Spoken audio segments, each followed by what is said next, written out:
ये कौन है आचार्य जी पीछे? पता नहीं कुछ बैठे हैं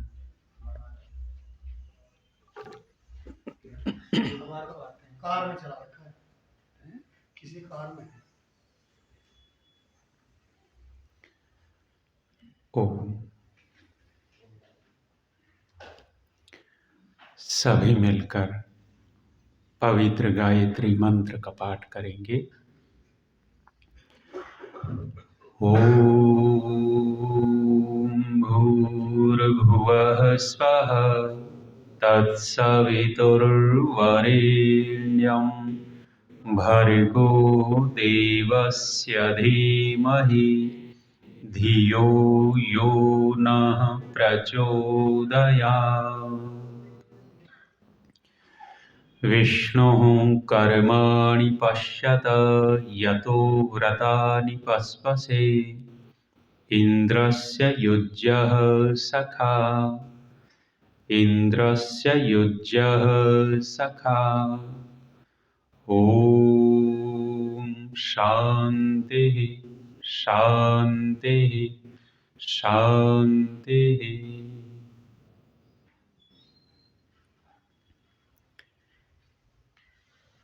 कार्यक्रम में उपस्थित बहुत ही मानव सम्मान के योग्य इस आर्य समाज के सुयोग्य धर्माचार्य माननीय आचार्य जयवीर वैदिक जी हमारे बीच में गीतों के माध्यम से बहुत सुंदर विचार रख रहे आर्य समाज की सुयोग्य भजनोपदेशक पंडित कल्याण देव बेदी जी, माननीय डॉक्टर रमेश बाबा जी, इस आर्य समाज के सुयोग्य प्रधान माननीय धर्मवीर बत्रा जी, संचालन कर रही मान्य बहन कमला जी, पीछे बैठे हुए आर्य समाज के कोषाध्यक्ष माननीय अश्विनी जी और अन्य सभी गणमान्य महानुभाव, मातृशक्ति, धर्म प्रेमी सज्जनों। जीवन में बहुत बार हमें उपयोगी निर्णय करने पड़ते हैं और यदि व्यक्ति का निर्णय ठीक हो जाए तो एक निर्णय पूरे जीवन को प्रभावित करता है। निर्णय ठीक हो जाता है तो पूरा का पूरा जीवन सुखमय होता है और यदि निर्णय गलत हो जाए तो वही एक निर्णय इतना प्रभावित करेगा कि जीवन भर व्यक्ति को अंदर से ग्लानि होगी, पश्चाताप होगा और जब जब अपने निर्णय के विषय में सोचता है तब तब अंदर से दुख की अनुभूति होती है। इसलिए जब भी जो भी हम निर्णय करें तो निर्णय विचार पूर्वक हो। हमारे विद्वान नीतिकारों ने कहा है कि 3 अवस्थाओं में कभी भी निर्णय न लेवें विशेष। बहुत उपयोगी निर्णय लेने हो तो 3 अवस्थाओं में नहीं लेने होते। कहते हैं अति प्रसन्नता में निर्णय न लिया जाए, अति शोक की स्थिति में निर्णय न लेंगे लाभ रहेगा और जब व्यक्ति के अंदर अति क्रोध की स्थिति हो तो उस अवस्था में भी निर्णय न लिया जाए। यदि हम इन अवस्थाओं में निर्णय लेते हैं तो हो सकता है कि हमारा निर्णय हमारे अगले जीवन को प्रभावित कर बैठे। राजा दशरथ अति प्रसन्न हो गए थे कैकेयी के ऊपर। कैकेयी ने उनके प्राणों की रक्षा कर दी और प्राणों की रक्षा की तो दशरथ प्रसन्न बहुत हुए और खुश होकर कैकेयी को कह बैठे कि तेरे को 2 वर देता हूं, निर्णय कर लिया। उनका निर्णय दुखदायी हुआ। इसी प्रकार से बहुत सारे निर्णय आप देखेंगे जीवन को प्रभावित करते हैं।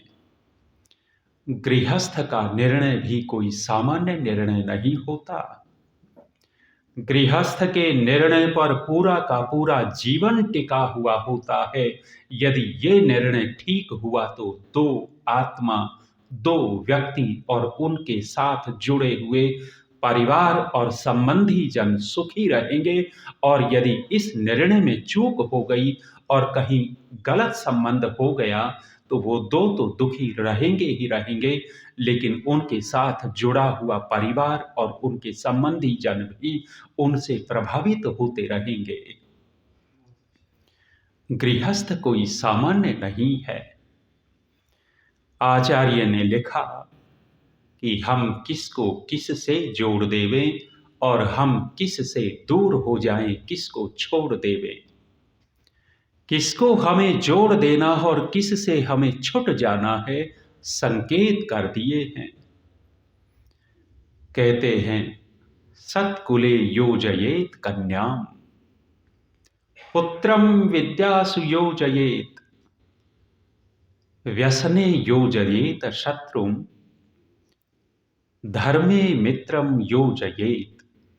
जोड़ने की बात कही, जहां से छुटना है बाद की बात करेंगे।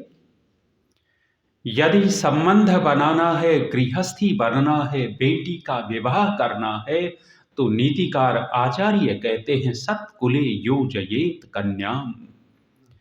कन्या को यदि आपको देना है तो किसी सत्कुल में दीजिएगा, श्रेष्ठ व्यक्ति के साथ उसका विवाह हो, श्रेष्ठ कुल में संबंध हो, तो निश्चित रूप से बेटी खुश रहेगी और उससे जुड़ा हुआ परिवार खुश रहेगा। महर्षि दयानंद जी ने इस चीज को बहुत गहराई से और इस विषय के लिए, इस निर्णय के लिए ऋषि दयानंद बड़े संवेदनशील हैं। जब आप ऋषि का चौथा समुल्लास पढ़ेंगे तो कितने संवेदनशील हैं। ऋषि कहते हैं कि जन्म भर भले ही लड़का और लड़की कुंवारे क्यों न रह जाएं, लेकिन विरुद्ध गुण कर्म स्वभाव वालों का संबंध न हो, विरुद्ध गुण कर्म स्वभाव वालों का विवाह न हो, भले ही जीवन पर्यंत कुंवारी रह जाएं। ऐसा क्यों कह रहे हैं? स्थितियां आज वर्तमान में दिखती होंगी। ऋषि बहुत ऊंची सोच वाले थे, कोई छोटी सोच वाले नहीं थे। आज हम ऋषियों की बातों के ऊपर टिप्पणियां करते हैं। महर्षि ने जो गैप बताया, अवस्था का जो गैप कहा है, अंतर कहा, 16 वर्ष की लड़की हो, 24-25 वर्ष का लड़का हो, ये इतना बड़ा अंतर क्यों कर रहे हैं? ऋषि की यदि हम आज वर्तमान की बात देखें और फिर ऋषि की बात घटा करके देखिएगा, आज लगभग समकक्ष होते हैं, लड़का लड़की समकक्ष। 24-25 साल की लड़की है, 24-25 साल का लड़का है, दोनों के दोनों पके पकाए हैं। विवाह हो जाता है, दोनों की ईगो टकराती है। क्यों? क्योंकि समानता मान ली है, बराबर के मानते हैं। बराबर के जहां जहां मानने लग गए तो ईगो टकराती है और वो ईगो दोनों को चैन से रहने नहीं देती। न लड़की झुकना चाहती है, न लड़का झुकना चाहता है। वो भी कहती है कि तुमने एमए कर रखा तो मैंने भी कर रखा है, तुमने बीटेक कर रखा है तो मैंने भी कर रखा है, तुमने पीएचडी कर रखी है तो मैंने भी कर रखी है। टकराव होता है आपस में। तुम कमाते होगे तो मैं भी कमाती हूं। बराबर के इसको यदि हम ईगो की दृष्टि से देखेंगे तो टकराव होगा। ऋषि ने 16 और 24 का इतना अंतर क्यों कर दिया? क्योंकि स्वाभाविक रूप से अंतर है तो समर्पण भी है। वो बड़ा मानती है कि मेरे से बड़ा है और वो भी मानता है छोटी है। दोनों में एक दूसरे के प्रति अलग भाव होता है। वो समर्पण करती है, वो उसके समर्पण को स्वीकार करता है और दोनों की वहां ईगो नहीं टकराती थी। पहले इस तरह के ज्यादा केस थे या वर्तमान में हैं? आप लोग बैठे हुए हो, बड़े बूढ़े हो, पहले इस तरह के पति पत्नी के वैसे टकराव नहीं होते थे जितने आज हो रहे हैं। महर्षि स्वामी दयानंद जी चौथे समोल्लास में बड़े संवेदनशील हैं इस गृहस्थ को लेकर, विवाह को लेकर। महर्षि कह बैठे कि यदि बेटी का संबंध बनाना है तो 10 कुलों को छोड़ दो। 10 कुलों को 10 परिवारों को छोड़ दो, कौन से 10 परिवार गिनाए? वहां लिखा, हीन क्रियम निस्पुरुषम निश्छंदो रोम सारसम क्षया मया व्यपस्मारी स्वित्री कुष्ठी कुलानी च। कितनी बड़ी बात कह दी है। कहते हैं हीन क्रियम, जिस कुल के अंदर जिस परिवार में क्रियाएं हीन होती हो, हीन क्रियाओं वालों को अपनी बेटी को मत दीजिएगा अथवा अपने बेटे का विवाह मत कीजिएगा, सुखी रहेंगे दोनों। हीन क्रिया से तात्पर्य, हीन क्रियाएं बहुत सारी हो सकती हैं। किसी परिवार में चोर हो, चोरी करते हो, डाका डालते हो, ऐसे परिवार में ये हीन क्रिया है, वहां जाएगी दुखी रहेगी। और बहुत सारी हीन क्रियाएं कह सकते हो, जहां शराब की बोतलें पी जाती हो, हीन क्रिया है। मांस खाया जाता हो, हीन क्रिया है। आज तो विडंबना है, जब हम शराब और मांस की बात करते हैं तो कुछ लोग कह देते हैं जी ये पुरानी बातें हैं, छोड़ो इनको, छोड़ो इनको। और तथाकथित आर्य समाजियों के फ्रिज में भी अंडे रखे मिलते हैं। तथाकथित बोला है मैंने, तथाकथित आर्य समाजियों के फ्रिज में भी अंडे रखे मिलते हैं। वो कहते हैं जी ये तो सब चलता है आजकल। क्रिया अच्छी नहीं है, हीन क्रिया है। जो भक्ष अभक्ष को ही नहीं समझ पाया कि मेरे लिए क्या खाने योग्य है और क्या नहीं खाने योग्य है, भक्ष अभक्ष कोई सामान्य चीज नहीं है, हीन क्रिया। इस प्रसंग में मुझे याद आ जाता है, अलवर जिले में एक गांव है हरसौली। हरसौली गांव में उत्सव में मुझे बुला रखा था। लगभग 15 साल हो गए होंगे। 15 वर्ष पहले उस गांव के उत्सव में मैं गया हुआ था और गांव वालों ने बताया कि जी यहाँ किसी विद्वान को नहीं सुनते थे हमारे गांव वाले, केवल और केवल भजनोपदेशक को सुनते थे। आप पहले आए हो जो आपकी बातों को ये सुन रहे हैं। शाम को मैं टहलने निकल जाता था। टहलने निकल जाता था तो कच्चे रास्ते से जा रहा था। एक व्यक्ति ने पूछा कि आप जाते कहाँ हो? मैंने कहा कि भी टहलने घूमने निकला हूँ, गांव था। पूछा कि आप जानते हो रास्ता कहाँ जाता है? मैंने कहा मैं नहीं जानता। बोले जी जो इस रास्ते पर जाते हैं वो अच्छे लोग नहीं माने जाते। बताया कि इस रास्ते पर जो गांव पड़ता है आगे, वो गांव अच्छा नहीं है। उस गांव के परिवार के लोग बड़ी गंदी और हीन क्रियाएं करवाते हैं। पिता आदि भी अपनी बेटियों से देह व्यापार करवाते हैं, पत्नी से देह व्यापार करवाते हैं। बड़ी गंदी और हीन क्रियाएं हैं। कोई धोखे से ऐसे परिवार में भूल वसात बेटी को दे देंगे तो कैसी स्थिति होगी, या लड़के का विवाह कर देंगे तो कैसी स्थिति होगी। कोई कुलीन व्यक्ति ऐसे परिवार से संबंध न करेगा और धोखे से कर भी देगा तो दुखी हो जाएगा। ऋषि कहते हैं कि जब जब संबंध बनाओ दो परिवारों का, तब तब बहुत सोच समझ कर के करो।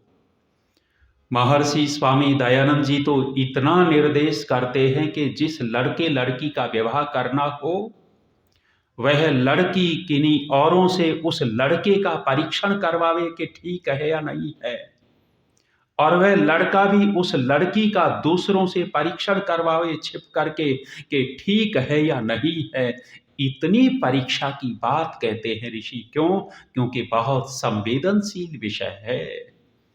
पूरा जीवन इसके ऊपर टिका हुआ होता है। और दोनों का यदि ठीक ठीक गुण कर्म स्वभाव मिलते हैं, गृहस्थी बनते हैं।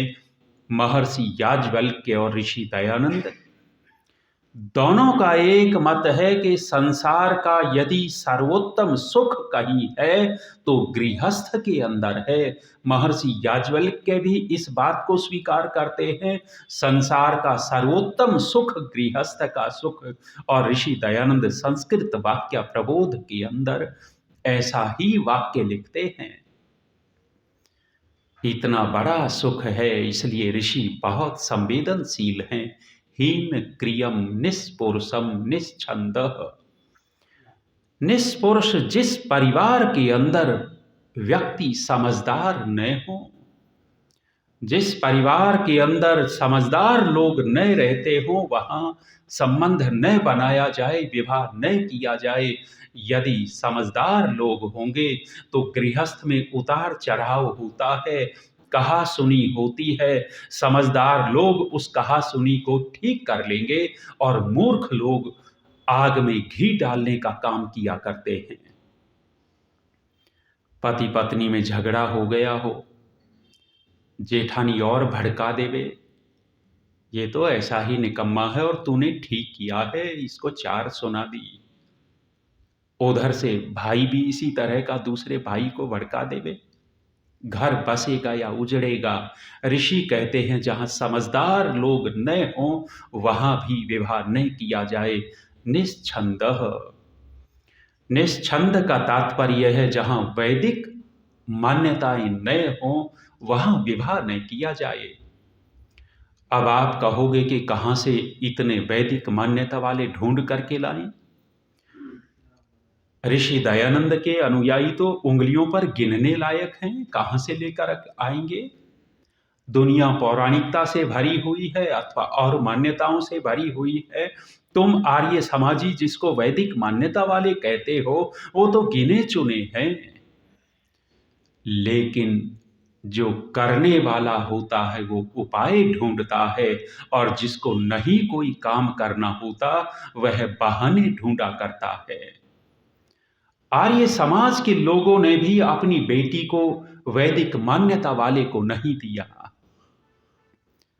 कक्कड़ साहब बैठे हैं, बड़ी प्रसन्नता हुई थी। डॉक्टर साहब ने संकेत किया था कोई ऐसा युवक मिले जो वैदिक मान्यता वाला हो। संवेदनशील माँ बाप ऐसा ही सोचेंगे, अपनी पुत्री को विपरीत गुण कर्म स्वभाव वाले के वहां नहीं डालेंगे, अन्यथा टकराव होगा।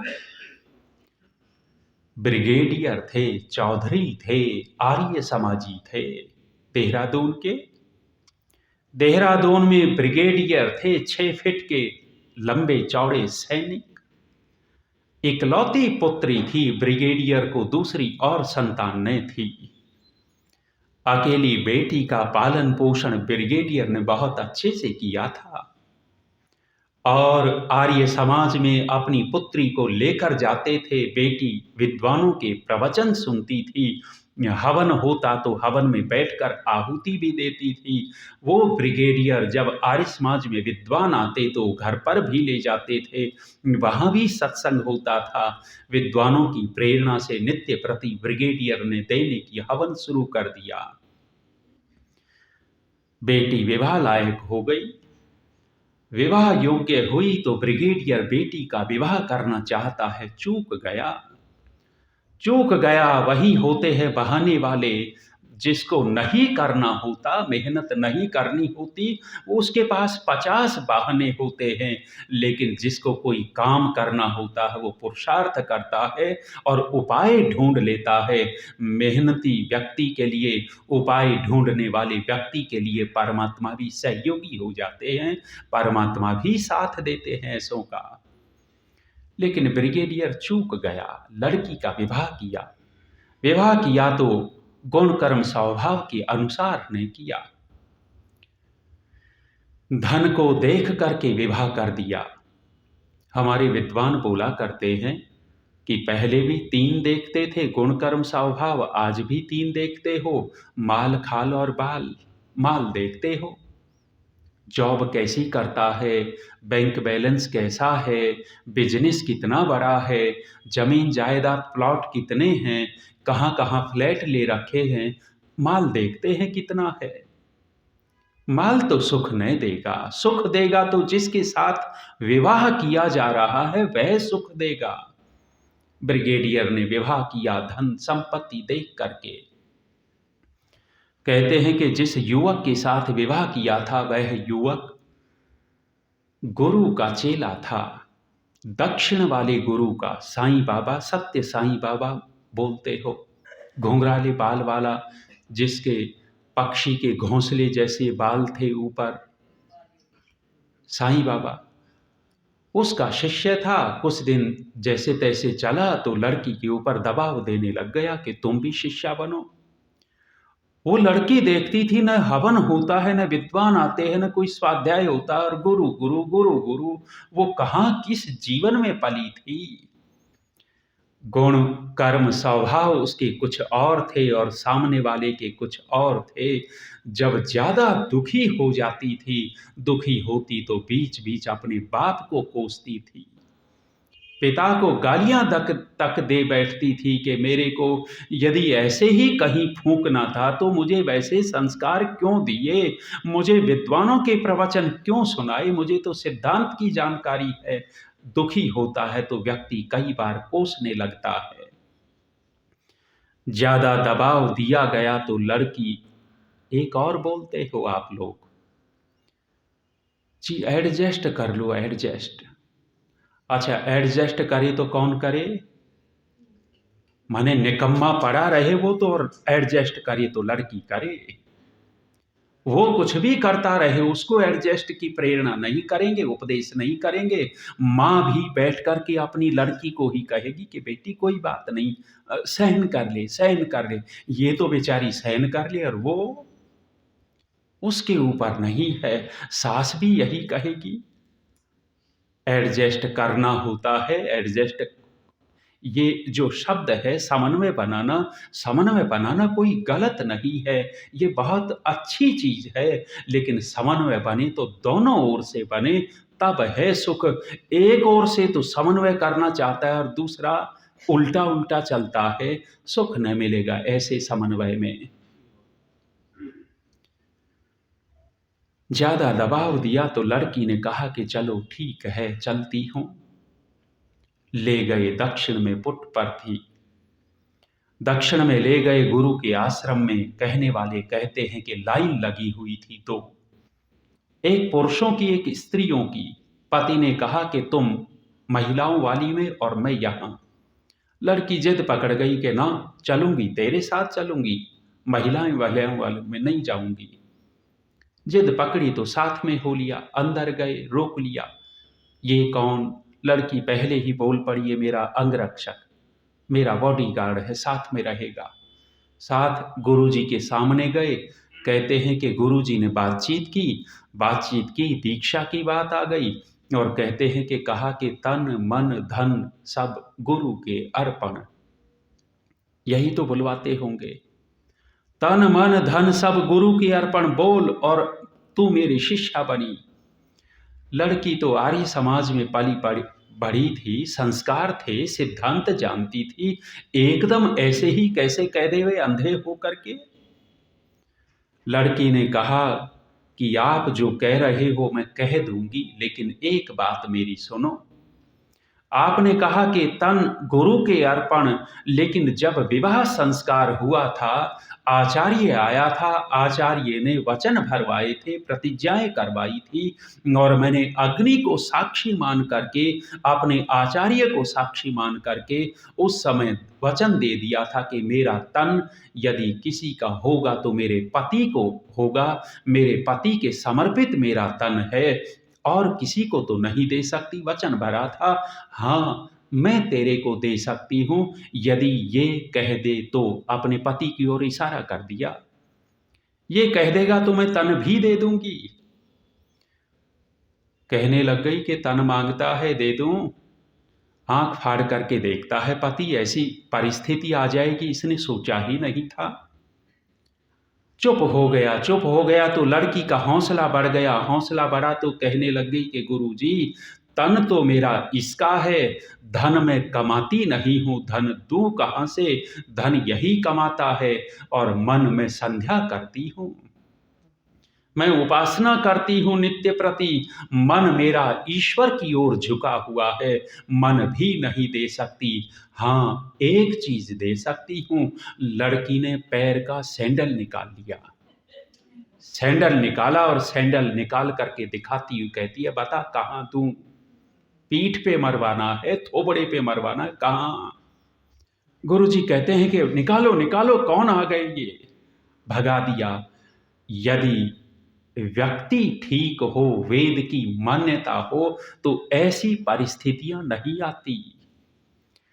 जब जब विवाह करने लगे, आप देखेंगे, दिल्ली में जाइएगा, पूरी निरंकारी कॉलोनी है।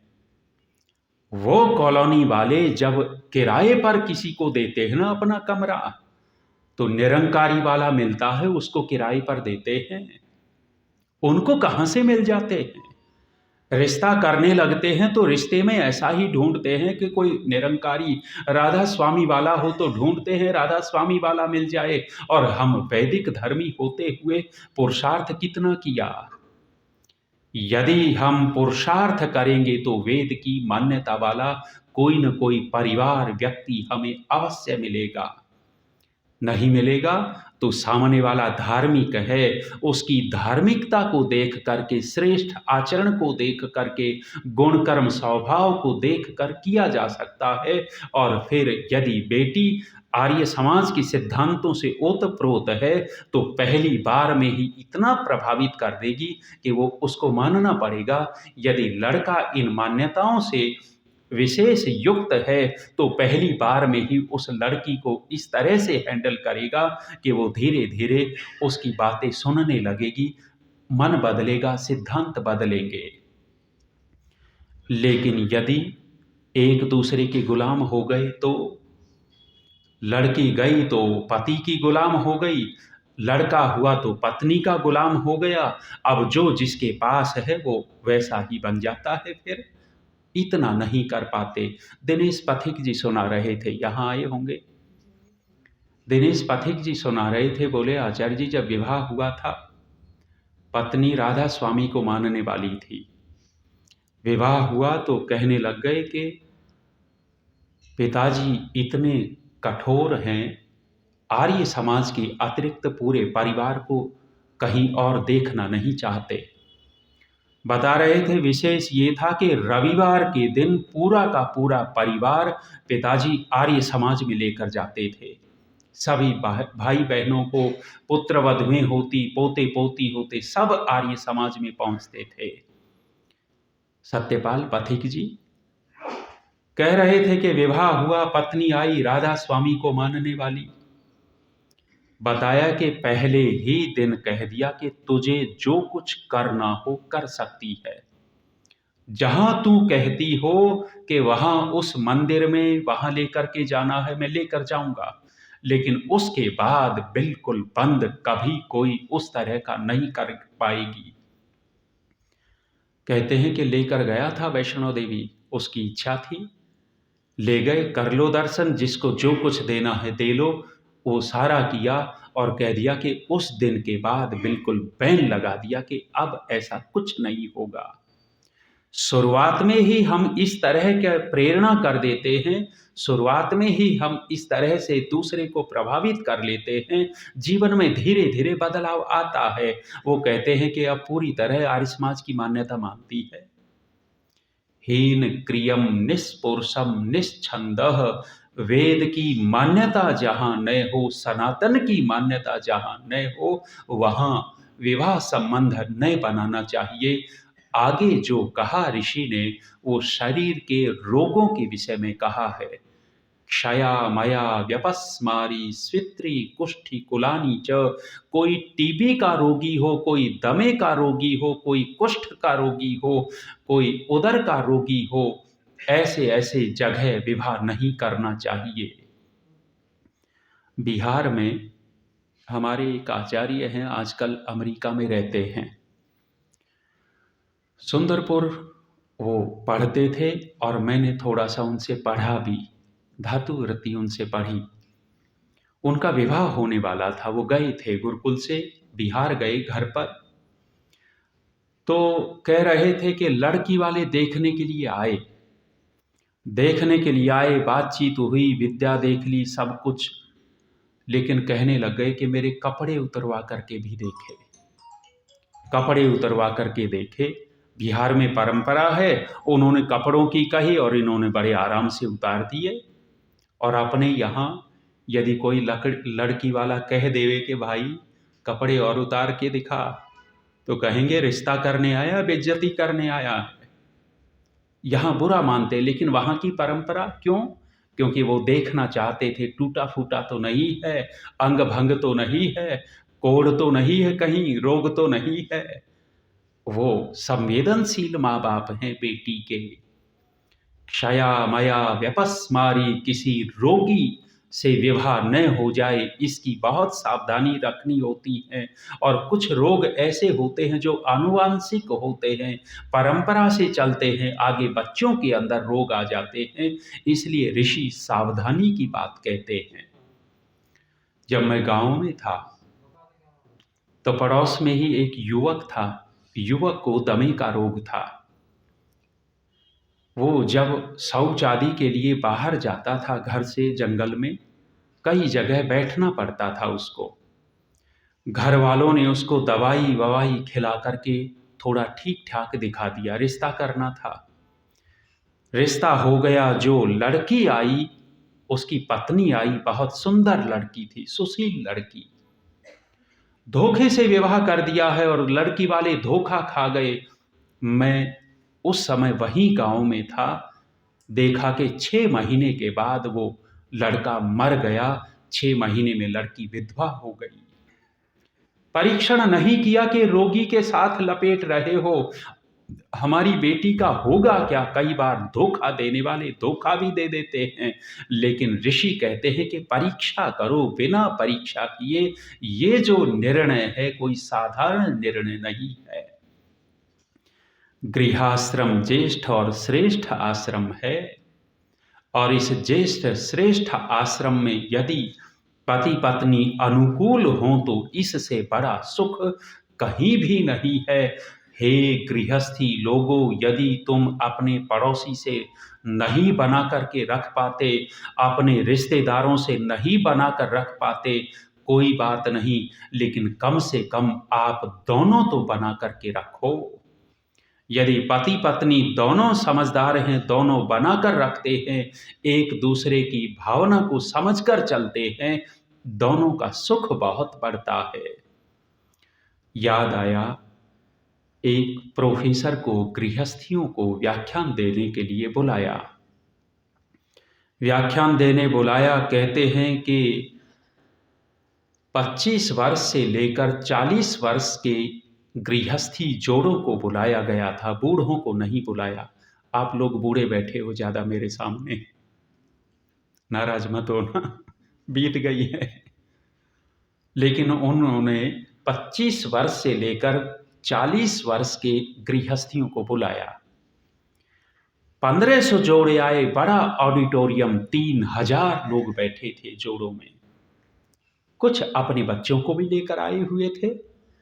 प्रोफेसर मंच पर गृहस्थ के कुछ टिप्स देने वाले थे, गृहस्थ के सूत्र बताने वाले थे, कैसे सुखी रहा जाए, कैसे सुखी रहा जाए। थोड़ी देर बोलने के बाद प्रोफेसर कहने लग गए कि अभी हम थोड़ा सा खेल खेलेंगे, खेल खेलने के बाद मैं आगे व्याख्यान दूंगा। खेल क्या खेलना था, सामने ही एक लड़की अपने 3 साल के बच्चे को गोद में लेकर बैठी हुई थी, पति पास में बैठा था। प्रोफेसर ने उस लड़की को इशारे से मंच पर बुलाया। मंच पर बुलाया तो लड़की ने अपने बच्चे को पति को दिया और मंच पर आ गई। मंच पर आई तो प्रोफेसर कहता है कि खेल खेलोगी मेरे साथ? हाँ, जैसा आप कहेंगे। और दूसरे ऑडियंस को भी कह दिया कि सुनो, ये खेल खेल रही है, लेकिन तुम भी साथ में इसके सहभागी हो। लड़की को कहा कि चौक उठाओ और ब्लैक बोर्ड के ऊपर 50 नाम लिखो जिनको तुम बहुत चाहती हो, प्रेम करती हो। कौन कौन वे हो सकते हैं? लड़की ने अपने परिवार के नाम लिखे, लड़की ने अपने परिवार के रिश्तेदारों के नाम लिखे, लड़की ने अपनी ससुराल वालों के नाम लिखे, उनके रिश्तेदारों के नाम लिखे। 50 नाम ब्लैक बोर्ड पर आ गए। जब 50 नाम आ गए तो प्रोफेसर कहता है कि बेटी, अब चौक को रख दो और कपड़ा उठाओ। लड़की ने कपड़ा उठाया और प्रोफेसर कहता है कि अब इन 50 नामों में से तुझे 10 नाम मिटाने हैं, 10 नाम मिटा दे। किनको मिटाना चाहेगी? लड़की ने अपनी दूर की रिश्तेदारी या दूर के मित्र जो थे 10 नाम बड़े आराम से मिटा दिए, ज्यादा नहीं सोचा। 40 नाम रहे तो फिर कहा कि इनमें से 10 नाम और तुझे मिटाने हैं। लड़की को थोड़ा सा और सोचना पड़ा। पहले कम सोचा था लेकिन अब ज्यादा सोचा। सोच करके नामों की छटनी की और 10 नाम लड़की ने फिर मिटा दिए। 30 नाम रह गए, 30 नाम रह गए तो फिर कहा गया कि 10 नाम और मिटा दे, 10 नाम और मिटा दे। तो लड़की के मस्तिष्क पर तनाव बढ़ रहा था और जो श्रोता लोग थे वे भी टकटकी बांध रहे थे कि किनको मिटाएगी। लड़की ने अपने परिवार और अपने ससुराल वालों के नामों में छटनी करनी आरंभ कर दी। 10 नाम छांटे और मिटा दिए। धीरे धीरे करते करते 4 नाम शेष रह गए थे। 4 नाम किसके? लड़की की मां का, लड़की के पिता का, लड़की के पति का, लड़की के बेटे का। 4 नाम शेष थे। तो प्रोफेसर फिर कह बैठे कि अब इन 4 नामों में से 2 नाम तुझे और मिटाने हैं। लड़की के हाथ में, जिस हाथ में कपड़ा था, वो हाथ कांप रहा था। कांपते हाथ से उस लड़की ने अपनी मां और अपने वो पिता का नाम हटा दिया, माँ बाप का नाम हटा दिया। 2 नाम शेष थे। जब 2 नाम शेष थे तो प्रोफेसर ने फिर कहा कि बेटी, अब इन 2 में से तुझे 1 नाम और मिटाना है। अब की बार लड़की को रोना आ गया। हाथ तो कांप ही रहा था और सारे के सारे श्रोता जैसे टकटकी बांध रहे थे। लड़की नहीं मिटा रही थी, लड़की नहीं खेल रही थी। ऐसे लग रहा था कि सारे के सारे खेल रहे हों। रोते हुए लड़की ने कांपते हाथ से अपने बेटे का नाम मिटा दिया। प्रोफेसर कहता है कि मेरी लाडली, अब तू इस कपड़े को रख दे और मेरी बात बता। मैं तेरे से प्रश्न पूछता हूं, उत्तर दे दे। पूछा कि बेटी, जब मैंने पहली बार तेरे को कहा कि 10 नाम मिटाने हैं, तुझे कैसा लगा था? लड़की कहती है कि प्रोफेसर, मेरे दिमाग के ऊपर बहुत ज्यादा जोर नहीं पड़ा, लेकिन जैसे जैसे नाम घटते जा रहे थे वैसे वैसे मेरे मस्तिष्क के ऊपर भार बढ़ता जा रहा था। मैं तनाव में जाती जा रही थी। अरे लड़की, तूने तो अपनी माँ और पिता का नाम भी मिटा दिया। लड़की कहती है कि प्रोफेसर, मुझे पता है मेरी माँ और मेरे पिता का मेरे ऊपर कितना उपकार है। मुझे पता है मेरी माँ ने कैसे पाला है और मेरे पिता ने किन कष्टों को देख करके मेरी इच्छाओं की पूर्ति की, मेरी आवश्यकताओं की पूर्ति की है। मैं उनका उपकार भूल नहीं सकती। अरे फिर भी तूने नाम मिटा दिए।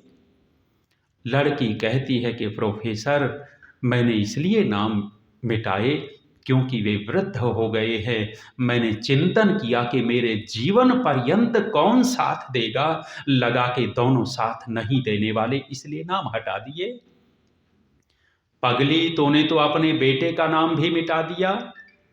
फिर लड़की को रोना आ गया। रोती हुई कहती है कि प्रोफेसर, किस माँ को अपना बेटा प्रिय नहीं होता, लेकिन मैंने विचार किया कि अभी मेरा बेटा 3 साल का है, ये बड़ा होगा, इसका विवाह होगा।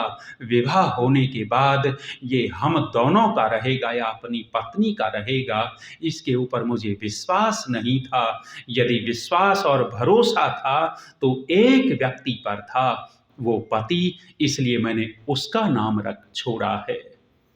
सज्जनों, माताओं, पति पत्नी का कितना गहरा संबंध होता है। ये अत्यंत निकट का संबंध है पति पत्नी का। वो विश्वास किए हुए है कि जीवन पर्यंत यदि कोई साथ देगा तो मेरा पति देगा, और पति भी यही सोचता है, विश्वास है उसको, यदि जीवन भर मेरा साथ देगी तो मेरी पत्नी देगी। रिश्तेदार छोड़ सकते हैं, परिवार वाले छोड़ सकते हैं, पुत्र एवं पुत्र वधू छोड़ सकते हैं, लेकिन पति पत्नी एक दूसरे को नहीं छोड़ सकते।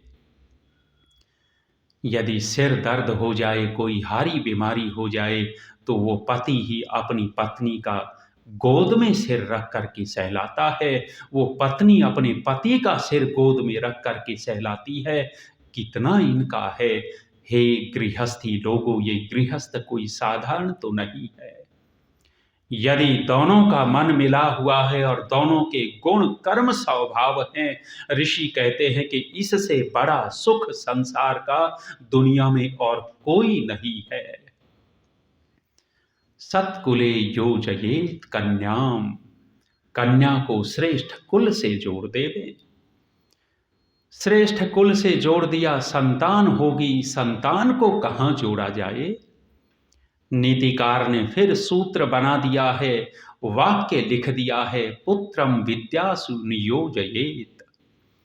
पुत्र का तात्पर्य है संतान, संतान को विद्या से जोड़ देना चाहिए। यदि गृहस्थ होकर के माता पिता अपनी संतान को विद्या से नहीं जोड़ रहे, तो समझो कि अपने कर्तव्य का पालन गृहस्थी नहीं कर रहा। आप और हम कहेंगे कि हम तो विद्या से जोड़ते हैं, बड़े गर्व से कहते हैं कि हमारा बच्चा बीटेक कर रहा है, हमारा बच्चा डॉक्टर बन रहा है, हमारा बच्चा वकील बन रहा है, हमारा ये पढ़ाई कर रहा है।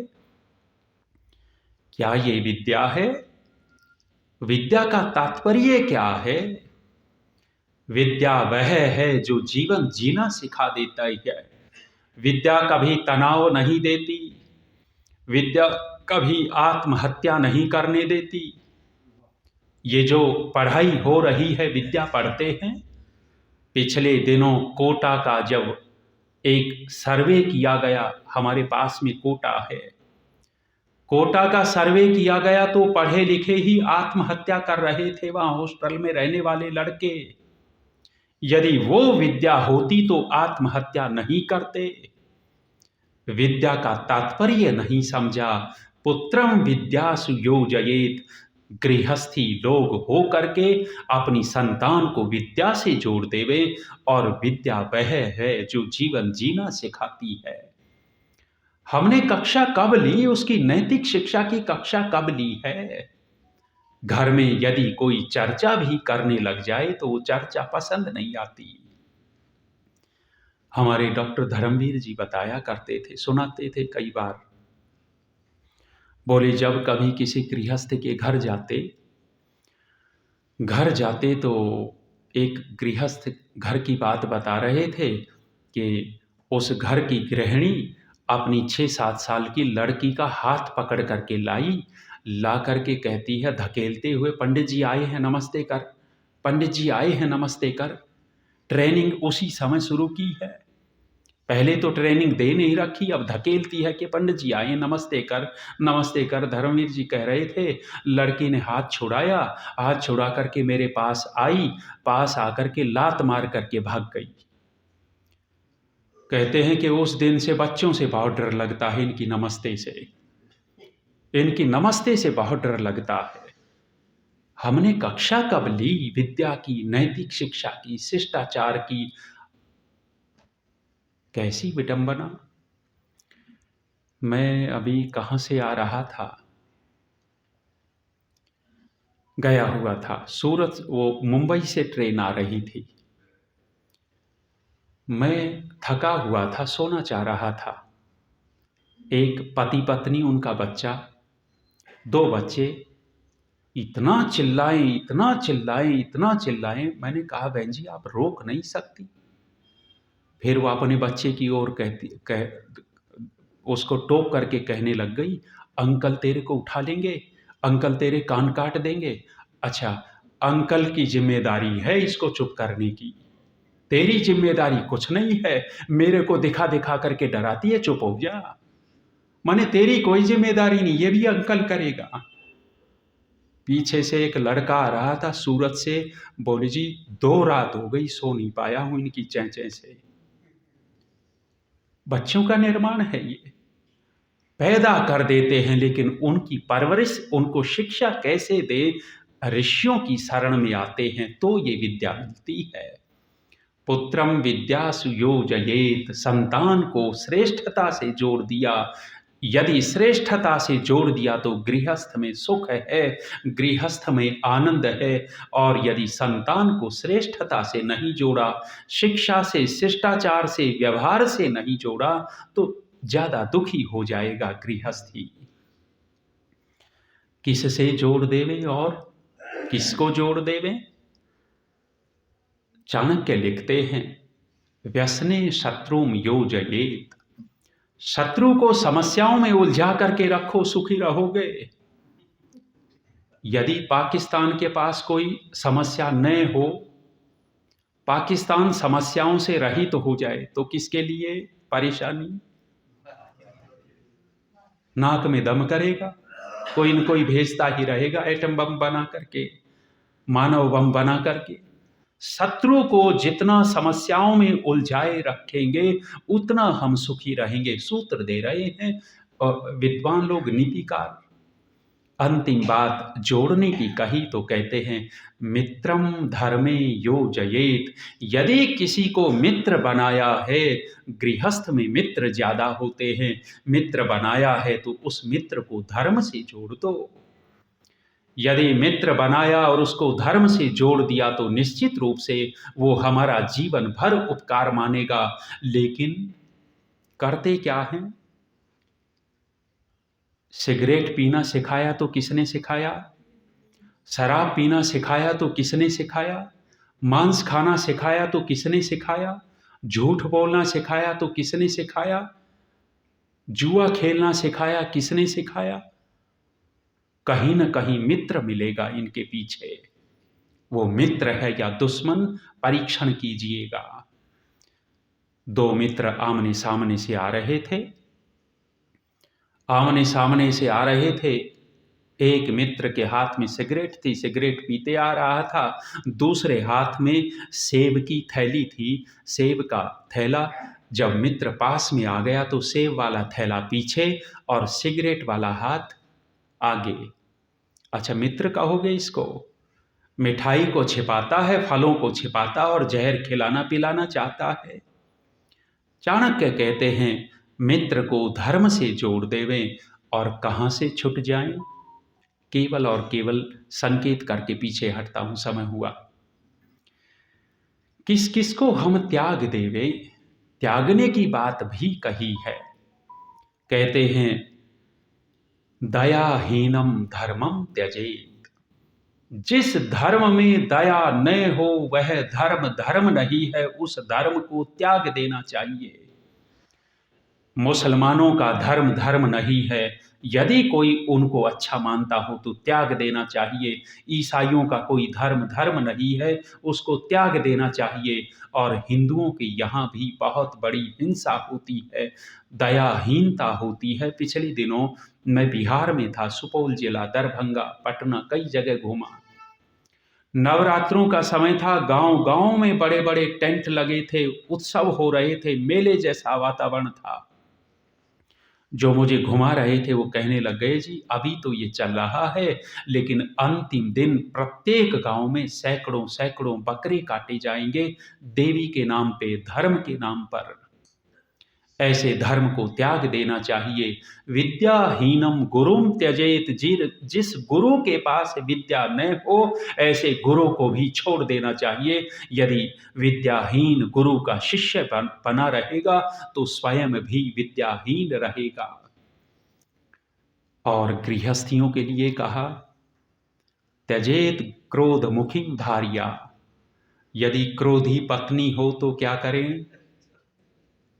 अब विचार कर लियो, हम तो कह के चले जाएंगे।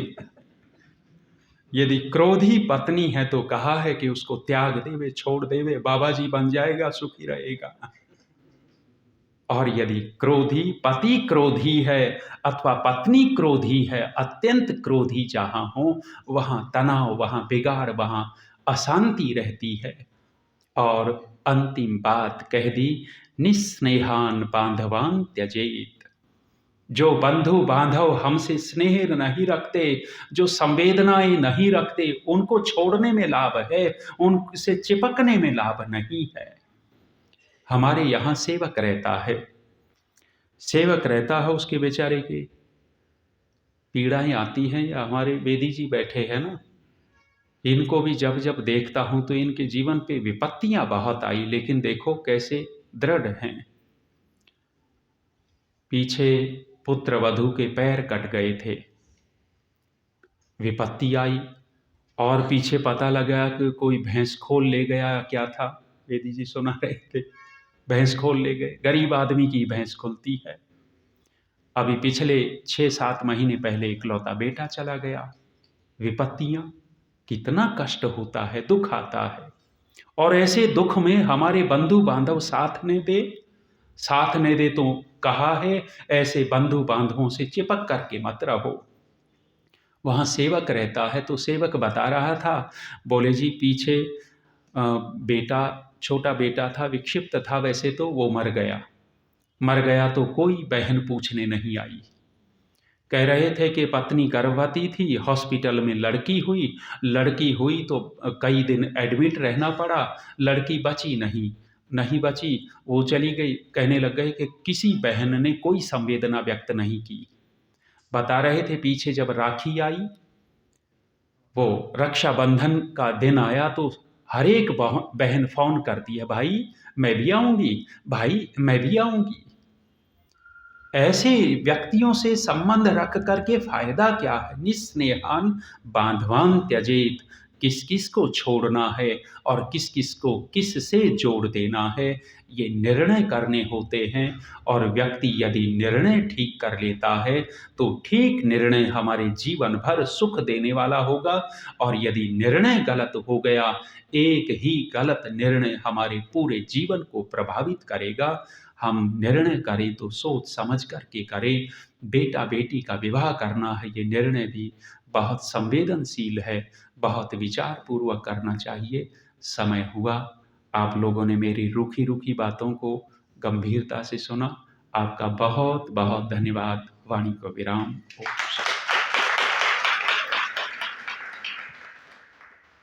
गृहस्थ आश्रम